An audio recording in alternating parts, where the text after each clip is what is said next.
నమస్తే మిత్రులారా, నేను మీ శ్రీనివాస్ చౌహాన్ అడ్వకేట్. పహానీలు వర్సెస్ గ్రామ నక్ష. పహానీలు అనంటే ఏంటి? పహానీలు అనంటే ఒక గ్రామంలో ఎన్ని సర్వే నెంబర్లు అయితే ఉన్నాయో అన్ని సర్వే నెంబర్లకు సంబంధించి, అంటే భూమికి సంబంధించిన వివరాలను రికార్డు చేసి భద్రపరిచినటువంటి రిజిస్టర్ని పహానీలు అని పిలుస్తుంటాము. ఈ పహానీలో ఎవరు పట్టాదారు, ఎవరు అనుభవదారుడు, భూమి యొక్క క్లాసిఫికేషన్, అంటే భూమి ఏ రకమైనటువంటి స్వభావాన్ని కలిగి ఉన్నది, అందులో ఏ పంటను పండిస్తున్నారు, అందులో ఎంత శిస్తు చెల్లించారు, ఇలా భూమికి సంబంధించిన సమగ్రమైనటువంటి సమాచారము సర్వే నెంబర్లతో సహా రాయబడి ఉంటుంది. 1954 నుంచి మన దేశంలో పహానీ రికార్డులు అందుబాటులో ఉంటాయి. తెలంగాణలో పహానీలు అని పిలుస్తుంటారు, ఆంధ్రప్రదేశ్లో అడంగల్ అని పిలుస్తుంటారు.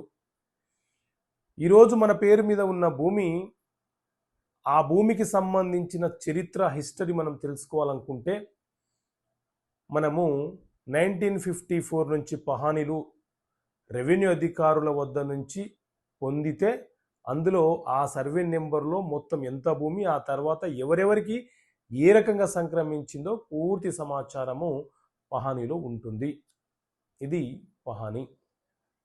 గ్రామ నక్ష అంటే ఒక గ్రామానికి సంబంధించి ఒక మ్యాప్, అంటే ఆ గ్రామంలో ఏ సర్వే నెంబర్లో ప్రభుత్వ భూమి ఉంది, పట్టా భూములు ఉన్నాయి, వాగులు ఎక్కడ ఉన్నాయి, చెరువులు ఎక్కడున్నాయి,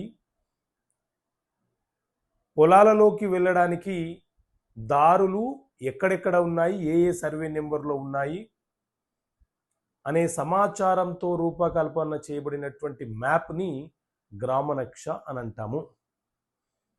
మనకు దారి గ్రామనక్షలో కనుక ఉంటే ఆ దారిని ఎవరైనా మూసివేస్తే ఆ దారిని పొందే హక్కు